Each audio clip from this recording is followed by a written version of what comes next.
Hi everyone! Welcome back to Financially Smart. This is Anna and thank you for tuning in to my channel.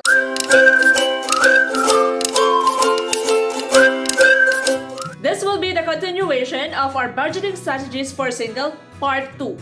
If you haven't watched the first episode, I'll put the link in the description below.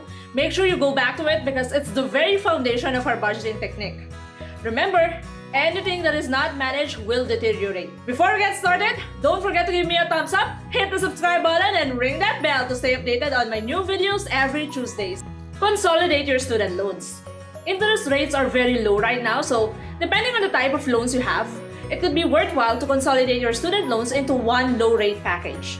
You can also get on the automatic repayment plan to save a few bucks for a month. Live below your means. Try not to spend more than you can earn. Living on less than you make is a matter of controlling yourself, not a matter of math.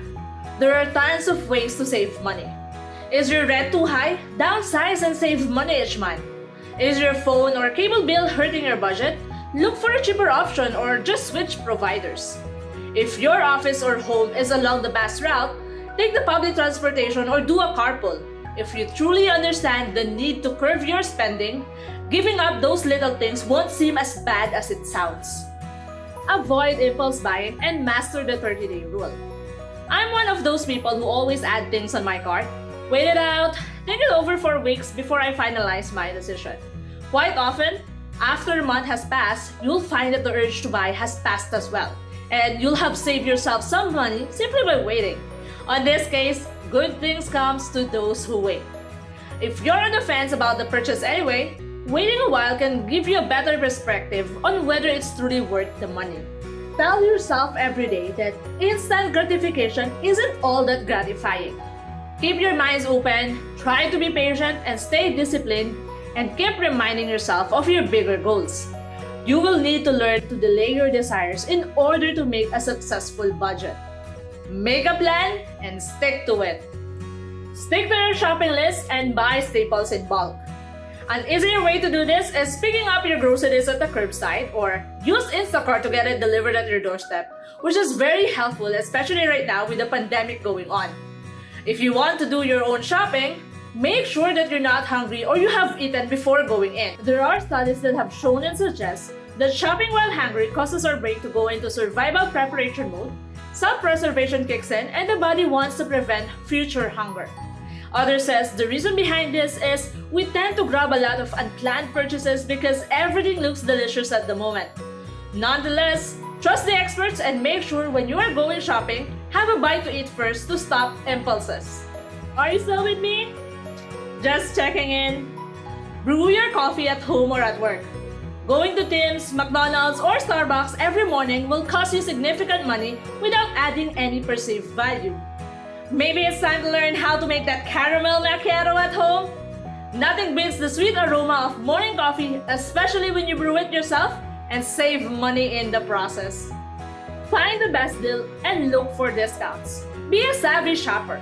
I go to dollar stores, hunt for sales, and even tried couponing. Compare prices online and plan your shopping accordingly. You could buy food in bulk when it's in season and much cheaper. You can freeze or can it and enjoy it for months to come. Try generic brands of items you buy regularly. You'll save a few cents now, but you'll also likely to discover that the store brand is just as good as the name brand. Often, the only difference between the two is the marketing, which I'm not willing to pay more. Once you're on board the generic train, you'll find your regular grocery bill getting smaller and smaller. Use your products completely. Yes, you've heard me. Squeeze those toothpaste and flip your shampoo and conditioner bottles to get the bang for your buck. Install LED lights.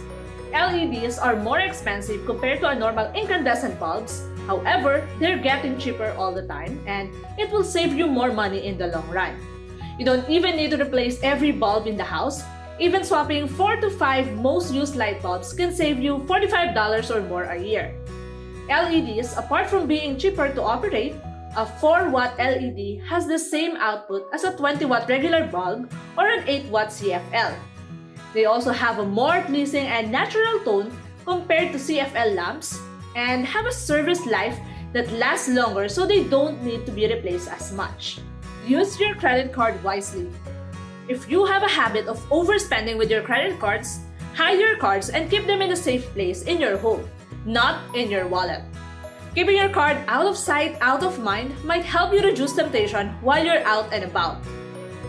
Don't leave your card information in your online accounts. It's easy to spend online when it's just click and buy. The best way to break this habit is to simply delete your card from the account. That way, when you're tempted to spend, you'll be forced to spend the time to dig out your card and really think about why you're spending the money. Sometimes, being forced to take that extra step is all it takes to convince yourself that you don't need the item after all. Ideally, credit cards should only be used for emergencies. Utilize online bill payment with your bank.